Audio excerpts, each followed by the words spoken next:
Welcome to the Japan on Film podcast. I'm your host, Perry Constantine, and with us we got another returning guest, and that's Adam from Asia Movie Pulse. Adam, how you doing today? Welcome back. I'm doing very well, and I'm very happy to be back. Thank you.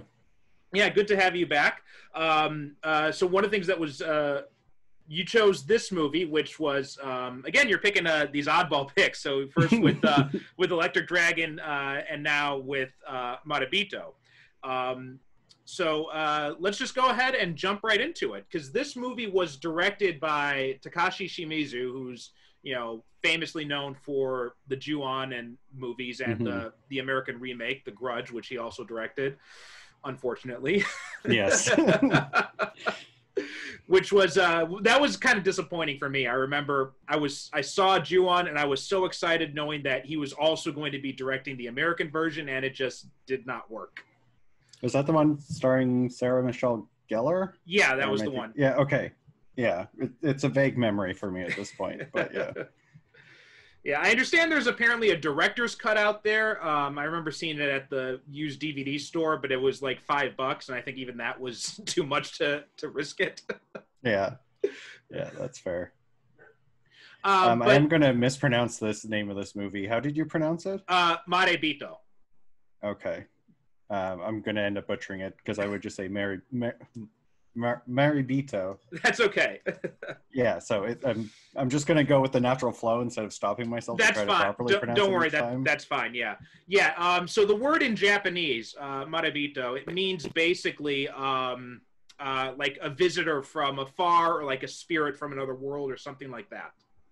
Yeah, I think when I was looking on Wikipedia, it said like chosen one or something. Yeah, I've seen that, like chosen one, unique one was another translation. Oh, unique one, that's the one that I saw, yeah. Yeah, so yeah, there are a lot of different ways that it's been interpreted, and I think like it's even been, the movie's even been called that in some markets. Like it's been called like Visitor from Afar or Unique One or something like that in some releases. Now, the interesting thing about this movie is he made this movie in 8 days. Yeah. And it was basically the time between the Japanese Ju-on, which was, I think it was like his third of the series, his first theatrical one, and then the American remake, and he basically like squeezed this in between. Mm-hmm. Yeah, and that definitely shows throughout the production. I think that it was it is. Yeah, it's definitely a much more minimalist production, and some of the scenes show through, like when he's in the Mountains of Madness and like the old city and all that. That kind of looks a little bit obviously fake. But yeah. But other than that, with that exception, I think a lot of that, the kind of minimalist perspective, and also the using of the found footage type of thing with the video camera, I think it works really well to kind of heighten the atmosphere of this movie. Yeah, I would agree. Okay, so let's start off first talking about first impressions. How did you? When did you originally come into contact with this movie? That is hard to say. It would have been one of the earlier Japanese horror films I would have watched, and for me, what actually drew me into it was more so the connection with the actor Shinya Tsukamoto. Oh, okay, yeah. And just kind of being obsessed with his films in general. And I don't want to go into detail with that because that's one director I can talk about forever, but I would also be curious what your general thoughts are on him as a director. Well, first I want to hear, we actually, as of the time we're recording this, it's not out yet, but the last episode of season 5, I think it is, was about Tetsuo the Iron Man. So, okay. So that that'll be out for you by next week, and for everybody else who's listening this when this episode drops, it's already out on the feed, because we're now like 3 episodes in past that. But yeah, so I talked about that with a guest host, and you know what, I'm not I was kind of Tsukamoto. I think I've only really seen Tetsuo. I'm double checking his filmography now. Oh yeah, sorry. I've seen that, and no, it's fine, it's fine. And Vital was the other one I saw. Oh, okay. And Vital, I got to rewatch that again because I have a very sketchy memory of it. I saw it once, and I don't really remember it very well. but he's an interesting guy, and of course I've seen him as an actor in some other stuff like this. He was also in Ichi the Killer, and Mm-hmm. he apparently even had a role in Shin Godzilla. I didn't know that. Yeah, and he was in I think it was called Silence. That Yes, yeah, he was in yeah, that. he had a Oh, small yeah. role in that as well too. Oh, that was a Scorsese film. Oh, interesting. Yeah, but And also, anyway, yeah. yeah, him being in the film was a big draw. Also, kind of hearing about the Lovecraft connection, which I'm sure we'll Mhm. get into a bit, was Right. also a huge draw. So, and it's not that I was kind of indifferent to Shimizu as a Mhm. director, um, but just like the combination of all those things, like I was interested in him enough, and I heard about Tsukamoto being involved, and I kind of heard about um, the Lovecraftian influences behind it, Mhm. and Mhm. all that stuff kind of just put it on my radar. And I believe I would have saw it shortly after it had come out, so it's been it's one of the earlier Japanese horror films I remember making a point to check out. Yeah, I remember. I had seen Ju-on, and I had really liked that, and so I came at it from the interest in Shimizu. I don't think I'd seen Tetsuo by this point, so I had heard, Tsukamoto's name. I believe by this point I had seen Ichi the Killer, but I didn't really know much about him beyond that. So this was Yeah, kind of like the first time I really saw him in like a major type of role, or a major factor in the production of something. yeah. But yeah, I saw Well, because it was this was this was during the trend when I think it was Tartan Extreme was the yeah, name of the label. They were releasing a ton of Asian horror films out in the West, like just direct to video stuff. And I saw this in Best Buy. I had just seen Ju-on, and then I saw this, and it said, from the director of Ju-on, or from the director of The Grudge, or whatever it was. And so that got my interest in it, and that's why I bought it sight unseen, just based on that. And I actually don't really remember much about my initial impressions about it. I think I remember thinking, it's creepy, but I don't really think it had much of an impact on me beyond that mm-hmm. at the time. But watching it again last night, it was much more impactful, I felt. Yeah. What were your first impressions that you can remember from when you watched it? I know we're going back like almost 20 years now. Yeah. um, yeah, it's a bit hard to say, but I remember it having quite a profound is maybe not quite. It had a very strong effect on me. Mm-hmm. And for me, I remembered a lot more of kind of the narrative than anything that actually happens in the film, and kind of some of the ideas that the film proposes. Mm-hmm. Again, going back to really throughout the entire film, there's references to other authors and very much steeped in kind of like weird fiction and Mm-hmm. like metaphysical horror and stuff like Mm-hmm. that. So all those influences, I remember that I really enjoyed it, and I still carry, like, often say to this day, when you look at films that actually do a good job of capturing that kind of Lovecraft vibe, Mm-hmm. the only ones I can think of from Asia are this one and Matango, Attack of the Mushroom People. I don't I'm think I not know sure if that. you see. Is that a Japanese movie? That's a Japanese movie, and it's Okay. a much older one. I want to say maybe even 60s or 70s. Yeah, 1963. I just looked it up. 1963, yeah. But Oh, and it's directed by Ishiro Honda. it's very hard for any films to kind of capture that essence. And I Mm-hmm. remember just being blown away thinking that this was a very good film that kind of captured that mythos that Mm-hmm. that I was really into at the time. Okay, so you're coming at this as well as a fan of Lovecraft stuff as well. Yes. Okay, now that's interesting. I've only read a little bit of Lovecraft stuff, so I mean, I've obviously his a lot of his ideas and concepts have seeped so much into pop culture that everyone knows at least a little bit of Lovecraft. But coming at this as someone who is much more familiar with this, what about it really made you think it? Because you said there aren't that many films that really kind of capture that. So what about this film really kind of made it stand out from some of the others you've seen? I would say kind of the dialogue and the way that it approaches a lot of the concepts, even from the get-go, having kind of this. Actually, I have to think about how to best compartmentalize this because there's so many little touches of it.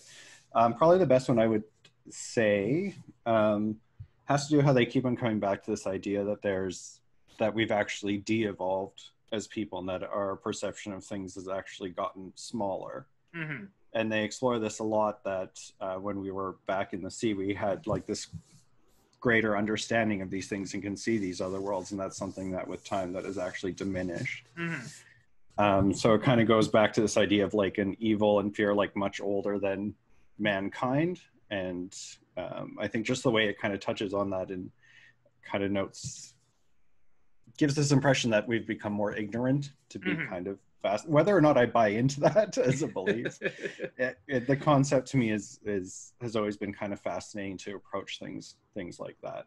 Okay. And you also have just exploring the other world. It just in itself is very much like, going into I can't remember what they called it, like hollow earth theory type thing. Right. Yeah. There's a little bit of that stuff there. Yeah. Like having these other realms and these people that just happen to have the knowledge of these things. It's all kind of speaks to like a dark that's kind of hidden, but just beneath the surface. So I think it creates that world very well. Yeah. I was really for whatever reason, I don't like the Lovecraft stuff didn't really jump out at me the first time. And I'm surprised it didn't, because when I was watching it last night, and this is like the first time I've watched it since, the very first time I had it almost 20 years ago. Like that stuff jumped right out at me this time. And I was just thinking to myself, like, how did I not remember any of this stuff? But yeah, and I'd looked up, because they mentioned Richard Shaver. And so I looked him up, and that's a fascinating guy. I'm not sure if you know much about that aspect of it. No, I watched the movie this morning, and I quickly Googled just to see who he was. So I understand he was another writer of fantastic fiction or comic books. It looks like it was Pulp Fiction. Yeah, he was a pulp writer. Yeah, much like Lovecraft was. Although the difference is, he seems like he was a pretty crazy guy. Like literally crazy. Yeah. Like he had been hospitalized for, and I think they've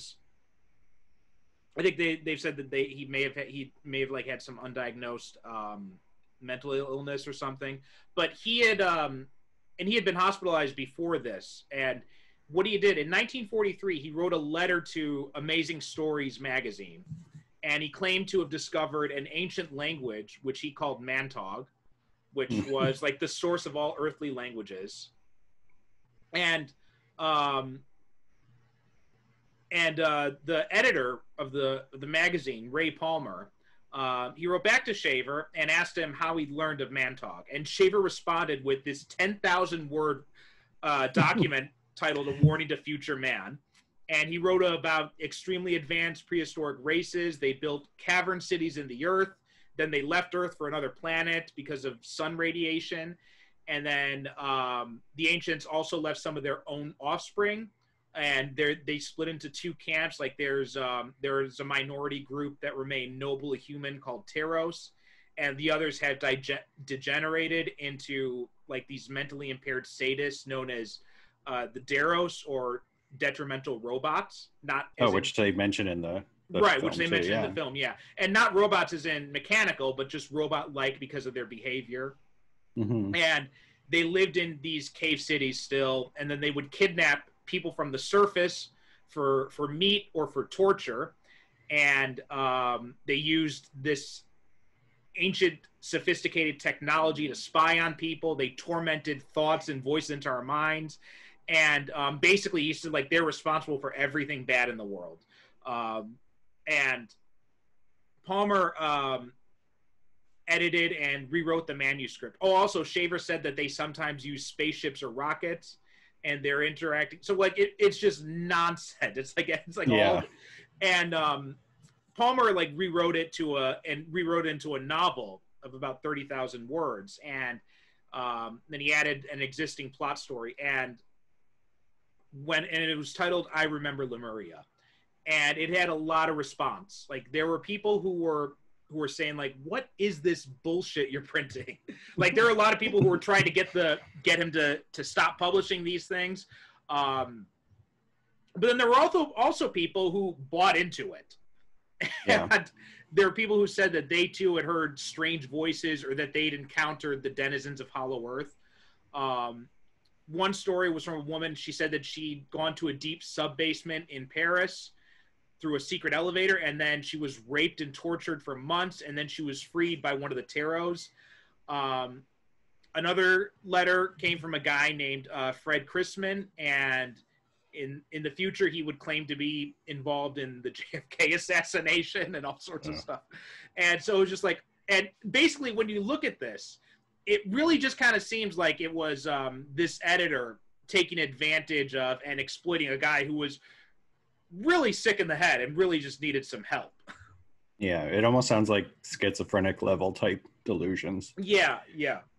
And I do like in the movie how they talk about that a bit as well, that he was a prophet kind of without knowing it, and they kind of use that to set up the world as well too. Like when he wrote it, he didn't know it was necessarily true, but after he wrote it, it was kind of, I'm not sure if they kind of framed it that he kind of willed it to be true. I was wondering about that myself. I was wondering if maybe there was some mistranslation with the subtitles, because it almost sounded like almost like a meta thing where they were saying like, you know, he wrote it and then it became true. So like you said, like kind of willing it into existence. I was looking too to see who had written the movie, because it was written by Shimizu, but then there was another writer on it. And I don't have their name up right now, but they actually have written books that follow the Cthulhu mythos as well. Yeah, it's and this was actually based Chiaki off Konaka. of her book. Yeah, and this is actually an adaptation of her book, which I tried to look it up. I don't believe it's ever been translated to English, but right, yeah, I don't think so either. But yeah, he did it as a novel, and he's an interesting guy because he's mostly known for anime and tokusatsu stuff. So like he's written Air Gear, Armitage 3, Astro Boy, the 2003 version, a bunch of different Digimon stuff. And then he also tokusatsu, he's written a bunch of Ultraman stuff. But then he also has these Cthulhu books, which they focus a lot on like Cthulhu mythos, and that's like his more serious stuff. But it's just like this interesting difference, like this dramatic difference between the two styles of work he does. Yeah, you would never think, even looking at this film, that it would be the same guy if you were to say like, oh yeah, it's the same guy that wrote Astro Boy as well. Yeah, well, that's one of the things I actually like about the world of Japanese fiction is there's a lot more freedom in going between genres like that. And like in the West, you know, you wouldn't necessarily find someone doing like hardcore horror and then doing like children's stuff. Like if you do, there is some crossover in certain genres, right? Like the Russo brothers started out in comedy and now they're doing superhero stuff, for example. But a lot of times you wouldn't go from like that extreme. Like you wouldn't expect, say, Quentin Tarantino to direct a Disney movie. Yeah. But do you think in part it's because it's treated more just like a job or a career than they don't have to like stick to one artistic style to define them? Yeah, I think that's definitely part of it. There's much more of that kind of workhorse mentality. It's not like the whole auteur thing you have in the West where you can make like a movie every 10 years and be fine. It's like these guys, they just got to keep working. Yeah. So yeah, I think that definitely has something to do with it, which is kind of cool. It gives it a little bit of freedom because then you can have stuff like, Konaka going and doing, Bubblegum Crisis and then writing Marebito, or you can have Takashi Miike doing Ichi the Killer and then doing The Great Yokai War, which is like a children's fantasy movie. Or, Shion Sono, who does like, mainstream movies, but then he also does like gay porn. So it's like all these different, these dramatic different genres they flip back and forth into. Yeah. Well, I think it teaches them how to, I would say, be better directors overall, to be able to kind of fulfill both roles. So yeah, I mean, I think it's probably arguable East versus West, but I think I think there's definitely benefit in being a writer myself. I think there's a definite benefit in pushing yourself to go outside of your comfort zone and try something that you maybe wouldn't have thought of doing before. Yeah, for sure. Okay. Now, also, one of the other things, like, you know, we talked about Shinya Tsukamoto a little bit. He's just got such a great look, and he's such a perfect fit for this kind of character because Masuoka, the name of the character he plays, it's very much kind of like Tsukamoto himself, right? Very much obsessed with like these concepts of death and fear and like wanting to capture that on film. I mean, you know, hopefully, you know, obviously, and you know, hopefully Tsukamoto's not going around, you know, trying to kill people, but it's still like that same type of idea. And he's got like this very intense look that really kind of fits the character. Well, to kind of talk a bit about his, again, I'm going to try not to just talk about Tsukamoto in the film, but part of his creative process, and I have a book covering some of the films of Miike and then some covering Tsukamoto. Mm-hmm. And Miike does the write-up for the intro in the Tsukamoto book, and he mentions like Miike would go and do a shot for an entire day. Mm-hmm. Or he would do an entire days of shooting and get like several scenes done, and then he would check in on Tsukamoto and he would still be like filming like just the same 30 seconds of film over and over again and trying it. So I feel like there probably is a degree of obsessiveness in his work, but it generally plays off visually, and I imagine that's somewhat reflected in his personality. So you know, you can never say for sure, and you don't want to assume the person when they make film or as an actor that's who they actually are, but it feels like it could have some carryover to the same degree of obsession. I think he's really good in the role. Yeah, I think there's a lot to what you just said there. I remember when we were talking about Tetsuo, and like we were talking about some of the behind the scenes stuff. And I'm kind of blanking right now. I don't remember exactly what we had talked about, but you know, go listen to the episode, you'll be able to refresh your memories. But I do remember that we were talking that he had alienated basically everybody, like the cast, the crew, until like it was basically just like him and like the main actors, like the only people left, and they were having to like the scenes themselves by the end of it. Yeah. So yeah, and I think also as an actor, they started off in doing theater as well too. That's right. Yeah. I remember we talked about that all the people who had worked on that movie, they had come from people he knew in the theater circuit. Mm-hmm. Yeah. So he definitely has I've always enjoyed him as an actor, and I'm not sure if that's my bias, just like him in general, but I've always felt he's been a very strong actor in any of his roles. Yeah. Yeah. I thought he was really good in this. I really liked him in Ichi the Killer as well. Yeah. And then I also want to talk about the actress who plays F, who for anyone who hasn't seen this movie, right? Masuoka, he gets captivated by this. He sees this guy stab his own eye out, right? While he's there filming a documentary, and he records this documentary footage. The guy stabs his own eye out, and while the guy's doing it, I think his name was Kuroki. Kuroki was his name, but he has this look of absolute terror on his face right before he dies, and Masuoka becomes obsessed with that, and he wants to know what is it this guy saw. So he ends up going down into the subways, and he ends up finding this hidden passageway where he eventually discovers what seems to be the ghost of Kuroki, but it's never quite exactly explained in any real clear way. And this is where we get the introduction to the Richard Shaver stuff and the Deros, and he goes in further, and then we get the Lovecraftian stuff where he even, you know, says, you know, the Mountains of Madness. And in there he finds this girl who's naked and she's chained in a cave. And he takes her back to the surface, and he nicknames her F.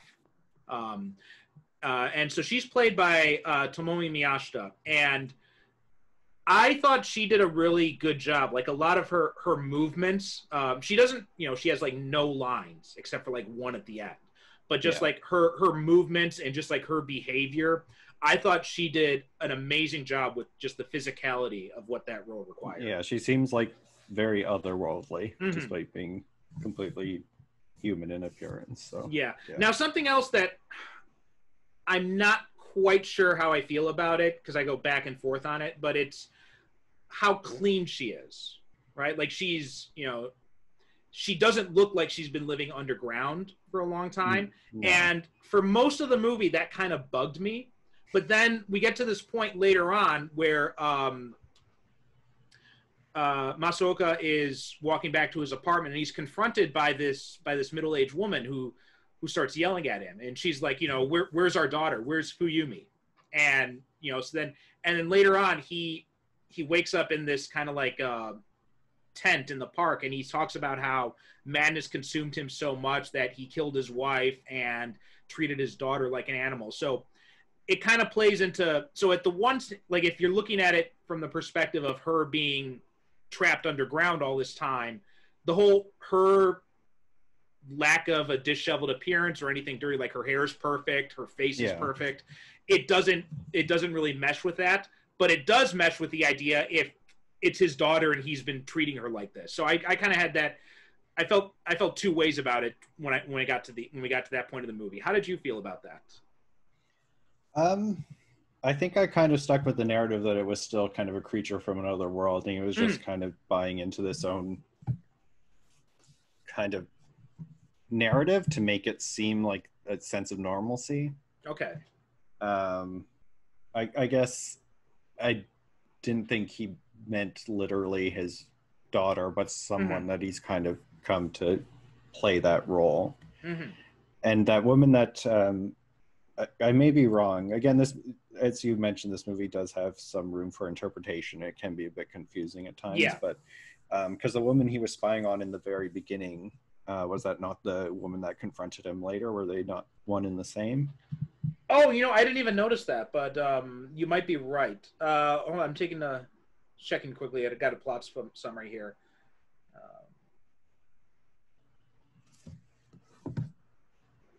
I don't know. I'm not sure. It doesn't mention it in the plot summary, so I don't recall that part. But you could very well be watching right. that woman in the window, right? Niki's right. Okay. Yeah. I remember that. I didn't catch on that was the same woman. So. I'm not. That's me. I assuming it was, but I don't have anything to back that up. But that was kind of my interpretation of the event. I mean, it could very well be, and it does make sense because that does kind of fit together with other stuff. And you do have other characters who seem to have some sort of knowledge of what's going on, but don't really state how they do. So I almost saw it as this girl that he was studying before that just seemed to be standing at her window staring in his general direction, had some sort of arcane knowledge, if you want to call it, that something was going to eventually happen around this. Yeah, the man in the man in black, who that was something else that jumped out to me, especially because unless I'm mistaken, his lips don't actually move when he speaks. Am I right? I think you're right, or it's I believe it was dubbed over if I remember correctly, but I think you might be right that his lips didn't necessarily move either. I mean, it was hard to be sure because he was filmed in such low light, but I remember thinking, like, I was asking myself when I was watching it last night, are his lips moving? Is this being voiced over? Like, so that was another interesting aspect of who this guy is. Because at first I thought maybe it's Kuroki, but it's obviously not. Yeah. So and that's he just kind of drops out eventually. We don't really see anything from him again after he says that we're satisfied. Yeah. There's a lot of stuff in this movie that is not explained at all. And it's just and you're right, there are a lot of different interpretations that you can have about this. And it's hard to really so there's one I'm looking at, there's apparently one belief that the tunnels and F are more physical manifestations of human ideas. Yeah. Then, of course, there's also the idea that Masaoka is insane and he's imagining this all up. And because he mentioned in the beginning that he stopped taking his Prozac, his medication. Okay. I thought, because I had gotten one quote, he had taken something because his, and this is one of my favorite quotes from it, but they didn't see something that terrified them. They saw something because they were terrified. And in order for him to navigate through this, I thought he had taken some sort of new drugs, but maybe I misinterpreted that and he actually went off of some drugs. to kind of get away that sensation so that he could navigate it going forward without getting that same amount of fear as the other people who got kind of sucked into this world in a horrific way. Like he wanted to navigate it with a straight mind free of fear.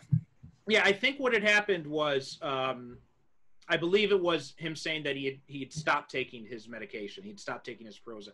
I believe in the subtitles at least it said Prozac. I think the bottle said Prozac as well. I can't remember exactly, but there is this one scene where he's throwing out the bottle, and I think that does fit with him throwing out the medication, because there's this whole idea of, you're right, it might very well be tied to him wanting to go deeper into this world, because antidepressants, these antipsychotic medications, they tend to dull emotions. They tend to kind of dull that kind of feeling, so people can kind of manage their reactions a little bit better. So that would make sense why he stops taking it, is because he wants to better understand this fear. Mm-hmm. So what do you ultimately think is your interpretation of the movie? I like going with kind of the cosmic horror route. I would say that there are otherworldly creatures and that he kind of got sucked into this weird world. I think that's probably the most fun way to enjoy to approach the film. But I do also like the just going on the interpretation of madness, which also again does tie back to kind of capturing the essence of Lovecraft, which was always focused more on the protagonist going mad, particularly with a focus on internal dialogue, which a lot of the story is told through internal dialogue. So I think it works both ways. And I wouldn't necessarily argue one being more valid than the other, but I'd be curious what your take on it is. Well, I think you're right. I think that it can be interpreted that the movie gives you enough, but it doesn't go too far in either direction. So it kind of lets you choose how you want to interpret it. Going to something else, when you were talking about the Lovecraft influences, I was reminded of the line about Richard Shaver, and it wasn't real until he wrote it, and then it became real. Now, I'm interpreting, one way to interpret that, I think, is it wasn't real for him until he wrote it. And then he wrote it, and it became real for him, and it also became real for these other people who were delusional, because there are lots of other people who believe that they were victims of these the Deros. Like there's one crazy letter that I had read that this guy had wrote into the magazine and said, like, stop printing this stuff. Like, we had just escaped from underground with like a submachine gun and like all this. And there's speculation that letter was actually written by Palmer himself, but still. So there's that, and I'm thinking about that because I think you could also apply that to what Masuoka goes through as well. That same idea where it wasn't real until he imagined it. Yeah. So I think you can apply that to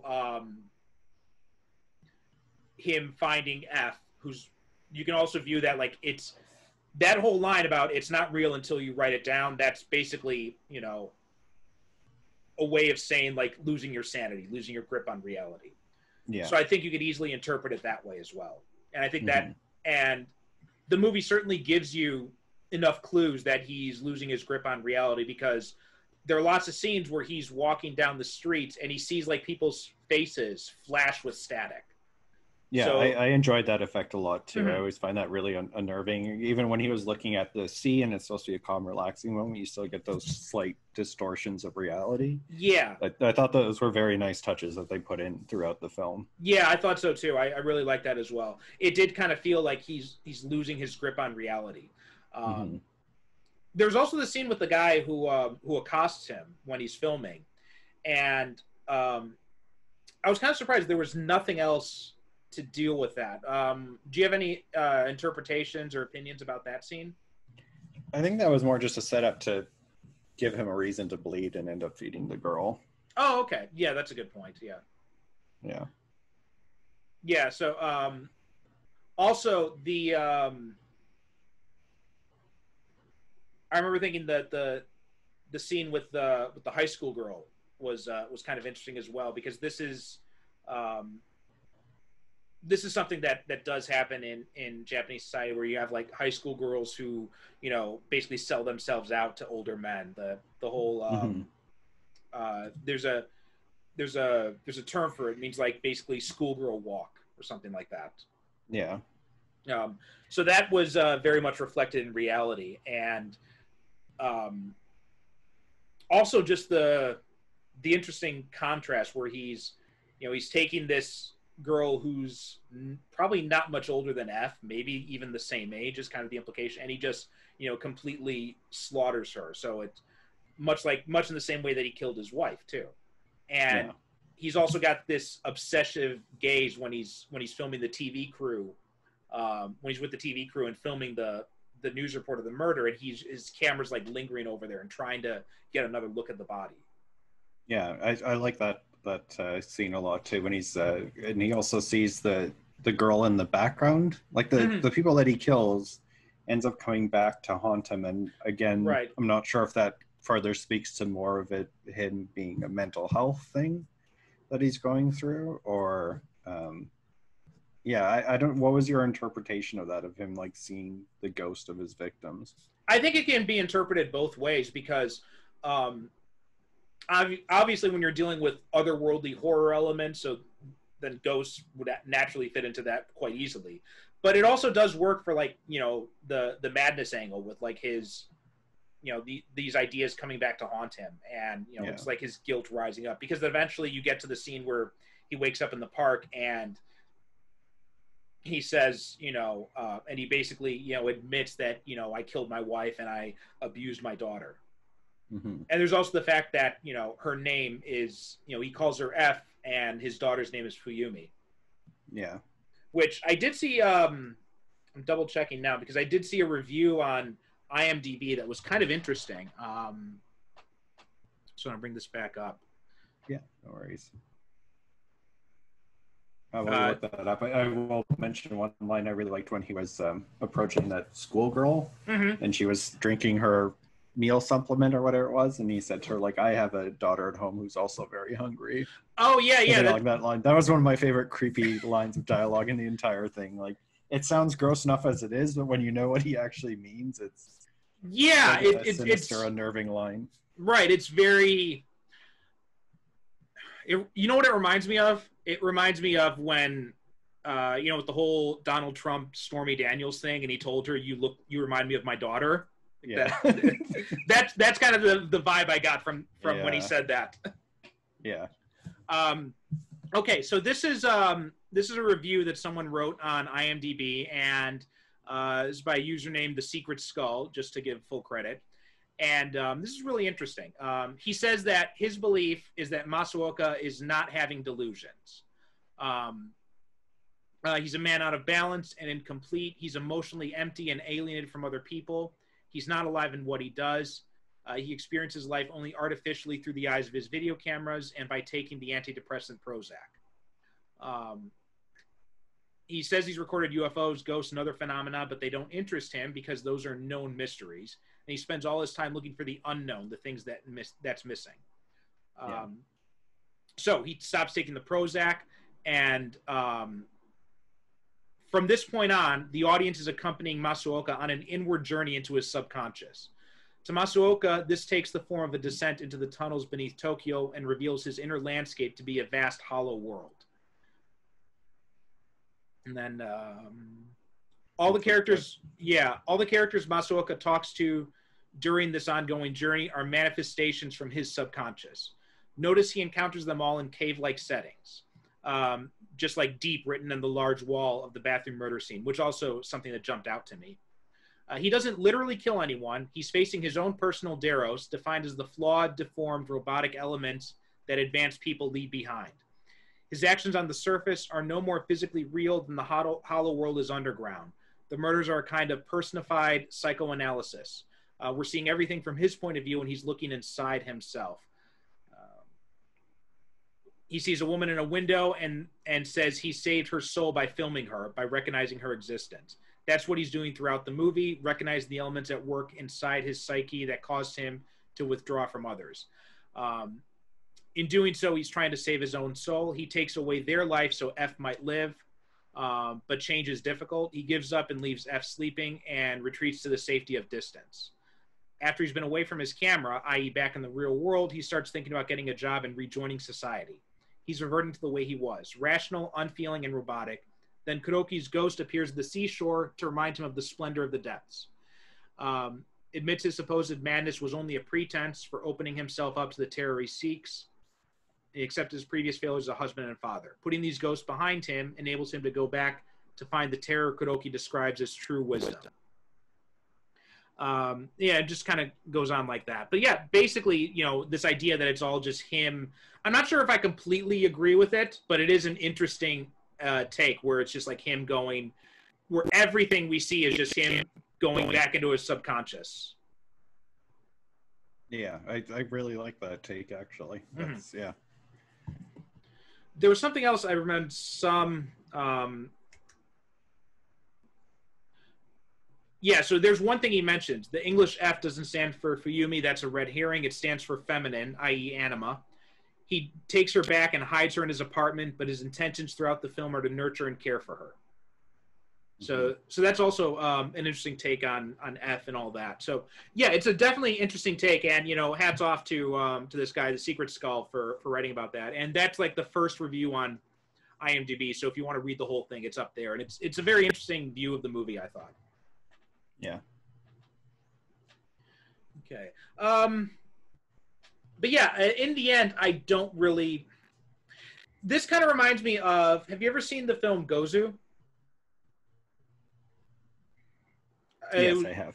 Okay, sorry. We're getting a bit of a delay here. But yeah, so this movie Gozu, and it's I'm getting a bit of delay here and there as well, but yeah, so sorry about that. Hopefully, that's not going to cause too much problems with people who are watching the recording. But yeah, one of the things about that movie is I had shown it to some friends of mine, and afterwards I was trying to go through some of the different interpretations of it, and one of my friends, she just stopped me and she's like, dude, just don't try to explain it. Just let it sit. Yeah. And I think that's kind of a good way to look at this movie. I felt like this is a kind of movie that I don't think no matter what interpretation you go with, you're not going to have all your questions answered, because there's so much stuff that just doesn't quite fit together in a perfect little box. I think it's also kind of a mistake to approach it as like it obviously is a horror movie, but I don't think it follows the same structure, especially if you try to compare it to something like his previous work, like Ju-on, right? Oh yeah. Because there's nothing in this that really scares you. There's a lot of concepts that I feel like can kind of get in your head and kind of make you start to ruminate on. That's something I always enjoy when film can do that well, and I think this film does that very well. But it's not. I've never been scared watching this, like, in the slightest. No, you're right. That's what I was thinking too when I was watching it last night. So my wife went to sleep when I was in the middle of watching it, and she woke up after I'd finished watching it. She comes into the room and she says, "Oh, how was it?" She's like, "Was it scary?" I'm like, "No, not really." And she's like, "Well, what was it?" I'm like, "Weird." And that was like the only thing I could think of to describe it. I'm like, it was weird, but it was good. Like, I enjoyed it. I enjoyed watching it, but it's got this. Yeah, and I think you're right. It's hard to really call this a horror movie because it doesn't. It's more like. It's very atmospheric, and it's more like, I guess one way you could view it is dark fantasy, kind of, but it doesn't really. It definitely fits that genre well. I think it's one of those films that proposes a lot of horrific ideas, but doesn't really scare you with them. It just kind of lets you be an observer to them. Right, because like when he commits these murders, they're obviously they're bloody and all that, but it's not like a murder you'd see in a typical horror movie, even like in a slasher movie type instant. It's nothing like that. There's like no tension to when these murders are committed. They just happen. Yeah, it's very matter of fact. Right. It approaches the violence. Yeah. Which is which is also kind of an interesting way to think about it when you think about the idea of him viewing the whole world through a camera, because the camera just captures everything matter of factly. It doesn't. So yeah, that's something that I just thought of now. And yeah, those murders are never, the movie's not very graphic, and you know, these things like he's feeding when he's feeding F the blood, like it never feels like it's being done in a graphic way, like especially when they're walking out around town and she's drinking it out of a baby bottle. Yeah. I did think that was kind of interesting. That was just kind of a funny scene where they're just sitting down in a shopping center. He's like having his drink, and she's just sucking on this bottle of blood, and nobody pays any attention to it. Yeah. But yeah, it's definitely. I've seen this. I've obviously seen, you know, Ju-on and the Grudge, and I also saw Ju-on 2. I'm not sure if he also did. That was also Shimizu. I can't recall when I was looking at the IMDb. Yeah, I'm checking it right now. Oh yeah, he also did Ju-on 2. And I think he did another one called maybe it was him, maybe it was someone else. Doing a quick check here.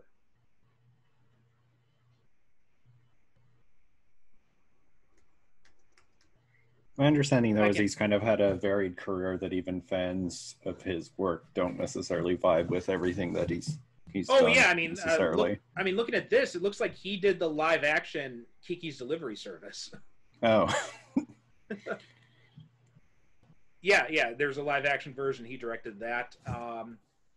And he also took part in an anthology where several directors did short films inspired by the Blue Hearts, which is a Japanese punk band. But yeah, he did. He did the Ju-on movies. He did this Marebito, the American version of The Grudge. Reincarnation, that was the other one. Oh, okay, yeah, and he did do and he did do the American version of The Grudge 2, it looks like, as well. Oh, okay. I don't know if he was involved in the TV. Have you seen anything about the Ju-on TV series that was on that just came out? That came out on Netflix, I think, not too long ago. No, I have not. I don't watch TV shows. Oh, okay. I just don't have time with all the movie stuff I do, and I'm writing a few other places now. So. Oh, okay. I just don't have the time to sit down and enjoy a series anymore. Yeah. This is good, and it's short. It's like, I think it's only like 6 episodes, and they're only like half an hour a piece. So it actually that might be a bit more doable. Yeah, because it does kind of feel more like a 3-hour movie. Yeah, because a mini series, I just thought it was a television series and just kind of decided to put it aside. But yeah, it was really good. We, my wife and I, we binged it in one night basically. Like, I was surprised at how just consumable it was, and it's just really well done. It's kind of like part reboot, part or prequel. It's really good story. Really recommend that. Okay, so what anything else you want to mention about Marebito? No, I don't think so. I'm sure y'all might have some follow-up questions, but I really love the film, and I think more people should check it out and experience it for themselves. Yeah, I would second that. I was trying to think after I watched it if this is. I'm not sure if it's my favorite Shimizu movie, but it is I think it's the most interesting movie he's done. Yeah, it's definitely my favorite by a long shot, but the Japanese ghost stories I can enjoy, but they're not as much my thing. So I obviously enjoy the much more like psychological approach of this versus definitely my favorite of his work by a long shot from what I've seen. Yeah, I've been going back and forth ever since I watched it, and this is like only 12 hours ago since I finished watching it. But I keep asking myself that question, like is this my favorite of his? Is Ju-on my favorite? And it's hard for me to. I think it's one of those things that'll just depend on my mood. But I think it's definitely the most interesting thing he's done. It's very different from his other horror movies, and just like the whole this is not a movie that I would probably, just, watch just for the hell of it, right? But it just like that whole, it's, you know what it reminds me of? It reminds me in a way, and this might sound strange, but Eyes Wide Shut. And I say that because Eyes Wide Shut also has this kind of like dreamlike atmosphere that just kind of like, you just start watching it and you can't stop. And I think I can see that, yeah. It has kind of the same feel with this movie. Because it's not like the story is very simple. And there's not a whole lot of interaction with other characters. Like mostly he's just interacting with himself. Like the only real interaction he has is with his wife and with Kuroki, because him and F's almost like a pet. Like he never really, they don't speak or anything like that. So it's very much the atmosphere and just like kind of letting yourself get absorbed into it. When you mentioned that kind of that flow like that, just thinking back on the film, it's very much always at one tone. It's very much a film that like it doesn't really fluctuate any way drastically. Like it's all very much the same kind of melodic flow throughout. Yeah, so there's I can see getting caught up on it. Right, there's not really any drama in it. Like there's not really any dramatic moments. Like you get a little close with the wife, but that's about it. Mm-hmm. Otherwise, it's just mostly just kind of like letting yourself be absorbed into what happens, and like you said, that kind of melodic feel. Yeah, for sure. So, yeah, it's definitely an interesting watch. But yeah, I don't think there's anything more really to say about it. Just, it's a movie that, what we've said here is probably not going to do it justice. It's one of these movies you just have to to see to really kind of understand what we're talking about. So if you haven't seen it, I definitely recommend you go check it out. For sure. Okay. All right. Adam, do you have anything else you wanted to add? I know you said you were working on some other stuff. Anything you want to tell people about? Yeah, I might as well. Since we last talked, I've been taking on a few more projects. I'm now writing for comic book resources and Screen Rant, though I'm just doing like the list thing. But if you, I'm out there on more popular sites now, which is kind of fun. And also been writing for a site called The Aether, AITHER, and they kind of explore alternative art.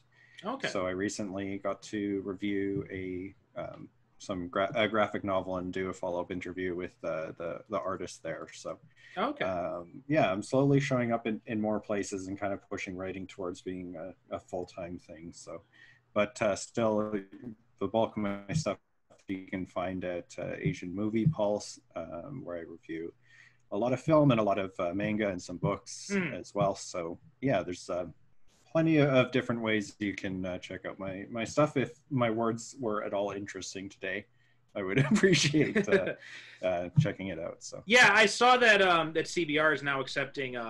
They've now opened up submissions from writers. I've been meaning to do that myself, actually. Yeah, start writing for them. Okay, all right, Adam. Thanks so much for coming back on. Once again, you made a very interesting pick and something that was a lot of not really fun to watch, but very interesting to watch, and very interesting to think about. So, yeah, it was a blast, and I'd love to come on again in the future to subject you to another weird film, maybe. Absolutely, yeah, I'd be more than happy to.